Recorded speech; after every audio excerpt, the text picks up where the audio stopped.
Mon tout nouveau guide Partir vivre au Maroc, nouvelle version est disponible, des préparatifs au départ jusqu'à l'installation sur place. Disponible en format e-book ou papier sur Amazon, le lien est dans la description. Assalamu alaikum, bonjour à toutes et à tous et bienvenue pour une nouvelle vidéo, ça bouge au Maroc. Encore plein d'actualités à partager avec vous et pour la première fois dans une vidéo Maroc News, quelques conseils également à ne surtout pas louper si vous venez vivre au Maroc. Et avant de commencer cette vidéo, je voulais vous souhaiter à tous un excellent mois de Ramadan, Inch'Allah, qu'Allah accepte votre jeûne, notre jeûne à tous. Dites-moi en commentaire si vous l'avez déjà passé au Maroc. Je vous assure que quand vous venez d'un pays européen et que vous venez passer le mois de Ramadan au Maroc pour la première fois, ça fait quelque chose. Allez, on perd pas de temps, on commence directement avec la première actualité importante. À compter du 25 mars 2024, le permis marocain se voit apporter des changements majeurs quant à son système d'obtention. Cette news vous concerne particulièrement si vous venez vous installer au Maroc car comme vous le savez, vous devez changer votre permis dans les 12 mois suivant votre installation. J'en avais fait une vidéo si ça vous intéresse, mais vous avez deux options. Soit faire un échange de votre permis étranger contre le permis marocain en suivant des démarches administratives, soit en repassant tout simplement le permis marocain si vous souhaitez garder à côté votre permis étranger. Voici la liste des changements apportés au permis marocain. La première des modifications concerne le nombre de questions posées à l'examen du code de la route. La banque de questions va tout simplement passer de 600 à 1000 questions. Lors de l'examen, c'est un total de 40 questions qui sont posées aux candidats qui doivent valider au moins 32 bonnes réponses pour réussir cette épreuve. Toujours concernant l'examen du code de la route, les salles vont être maintenant dotées de caméras de surveillance pour éviter toute tricherie potentielle. Mais ce n'est pas tout. Et le plus gros changement s'applique à l'examen de conduite, car c'est tout simplement une voiture intelligente qui a été conçue et développée pour le permis marocain. Cette voiture permettra d'enregistrer les manœuvres au volant lors de l'examen de la conduite et donnera une évaluation sur votre niveau. Ah, je vous avais prévenu, le Maroc ça plaisante pas. Et je sais que beaucoup se moquent, et moi le premier par moment, du niveau de conduite au Maroc, mais toutes les nouvelles règles visent clairement à améliorer le niveau de conduite dans le royaume. Enfin, dernier changement, parce que oui, ce n'est pas tout, l'ajout d'une toute nouvelle plateforme électronique appelée Perminou Narsa, qui offrira un espace de support pédagogique, de communication pour les auto-écoles, mais aussi de quiz pour vous entraîner pour les apprentis conducteurs. Bon, dites-moi ce que vous pensez en commentaire de cette réforme concernant le permis marocain. J'anticipe déjà beaucoup de blagues sur la conduite marocaine, mais avouez que ça va quand même dans le bon sens. On essaye d'être dans la team optimiste ici, vous le savez. Deuxième actualité, plus de 2800 dirhams pour la jeunesse du Maroc. J'avais fait également une petite vidéo pour cette actualité sur Instagram, mais je sais que vous êtes beaucoup à me suivre uniquement sur YouTube, du coup il me fallait vous communiquer cette information. Un pass jeunesse a été développé par le Maroc pour soutenir les jeunes entre 16 et 30 ans résidant au Maroc. Mais attention, si vous avez plus de 30 ans, écoutez jusqu'à la fin, ça pourra vous intéresser. Cette application offre des réductions mais aussi des gratuités à l'accès à de nombreux services culturels, sportifs, commerciaux ou même de transport. Et ce sur l'ensemble du territoire national. Les seuls critères concernent la résidence au Maroc et l'âge qui doit être compris entre 16 et 30 ans.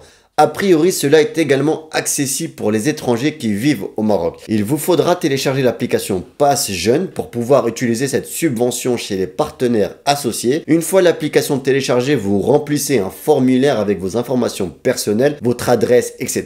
Vous recevez la validation de votre compte dans un délai de 7 jours et si votre compte est validé, vous avez directement accès aux offres via l'application. Autre chose, si vous faites partie de la team vieux plus de 30 ans, mais que vous avez une idée de business pouvant être éligible aux partenaires de la Pass Jeune, vous pouvez candidater pour apparaître sur l'application en offrant des réductions. Cela peut être un excellent coup de pub pour vous si jamais votre dossier est accepté et que vous apparaissez sur la plateforme. Alors normalement cette application est uniquement disponible pour les résidents au Maroc, mais j'ai cru entendre et avoir des retours de personnes qui habitaient encore à l'étranger et qui ont pu installer l'application et bénéficier de ces réductions. Alors là je suis pas sûr parce que officiellement sur le site internet officiel de l'État ou en tout cas de l'aide Pass Jeune, c'est spécifié qu'il faut être résident. Alors peut-être que certaines personnes ont utilisé un numéro marocain de téléphone pour avoir le code de confirmation, qu'ils ont de la carte d'identité avec une adresse marocaine dessus, je ne sais pas honnêtement, mais voilà, le fait est que certains ont réussi à obtenir l'application Pass Jeune et être validés sur l'application. N'oubliez pas d'ailleurs, si ce type de vidéo d'actualité vous plaît, vous intéresse, de me le faire signaler en laissant un pouce en l'air sur la vidéo et en vous abonnant si ça n'est pas déjà fait.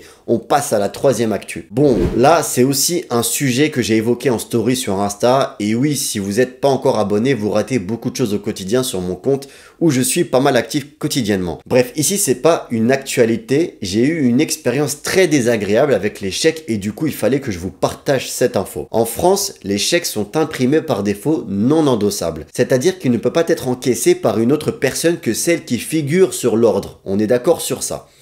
Eh bien, sachez qu'au Maroc, les chèques ne sont pas non endossables par défaut et qu'il faut donc soi-même ajouter cette mention pour qu'ils deviennent non endossables. Pourquoi je vous dis ça? Parce que du coup, si vous remplissez un chèque, que vous mettez un ordre et que malencontreusement vous venez à perdre ce chèque, n'importe qui pourra encaisser ce chèque même si vous aviez mis un bénéficiaire dessus. Je vous ai dit, moi j'essuie les plâtres et vous, vous économisez. Et bref, c'est pas grave, au moins cette histoire, elle pourra permettre à des milliers de personnes de connaître cette différence en s'installant au Maroc. Derrière tout mal, il y a un bien. Quatrième actu, la libération de l'espace public. Si vous connaissez le Maroc et même pendant les vacances, vous savez que l'espace public, les trottoirs, tout ça, parfois c'est vite encombré par les commerçants ou les vendeurs à la sauvette. Sachez qu'une grande campagne de libération de l'espace public a lieu dans les grandes villes marocaines. Casablanca, Marrakech et bien d'autres s'attaquent de front à l'occupation illégale de ces espaces. Vous me direz comme d'habitude ce que vous pensez en commentaire, mais il est vrai que dans certains quartiers notamment, il était parfois impossible de marcher sur un trottoir d'une rue à une autre. Que ce soit certaines terrasses de café ou certains vendeurs de fruits et légumes, l'espace était entièrement encombré et bloquait tout passage aux piétons. Mais d'un côté, ça faisait aussi partie du charme du Maroc.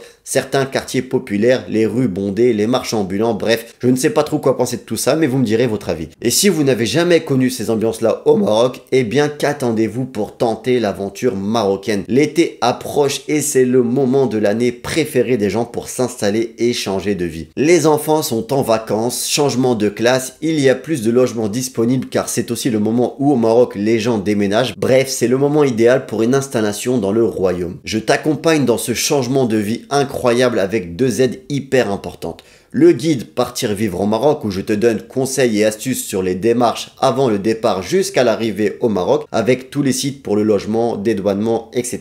Et enfin l'application Vivre d'Alija pour t'aider à apprendre le dialecte marocain pour que tu puisses communiquer avec les Marocains ou à minima comprendre ce qu'ils te disent. Tu vas au souk et tu cherches un mot à dire au vendeur, eh bien tu ouvres l'application et tu cherches la traduction et boum, te voilà sauvé au souk avec un prix réduit de moins 30% par le vendeur car t'as parlé en Darija. Si ça t'intéresse, tous les liens sont dans la description en espérant que ça t'aide fortement pour cette nouvelle vie. Voilà pour cette vidéo, j'espère comme d'habitude que tu as pu apprendre plein de choses. N'hésitez pas à laisser un like pour me soutenir et à t'abonner si ça n'est pas déjà fait pour les prochaines vidéos sur le Maroc. Je te laisse avec une vidéo ameublement au Maroc. Si tu souhaites savoir à peu près combien ça coûte de meubler ton logement au Maroc, je pense que cette vidéo pourra t'aider. Quant à moi, je te remercie d'être resté jusqu'à la fin. Je te souhaite une excellente semaine, Inch'Allah. Et je te dis à la semaine prochaine pour une nouvelle vidéo. Et surtout, n'oubliez pas, prenez soin de vous, prenez soin des autres. Assalamu alaikum.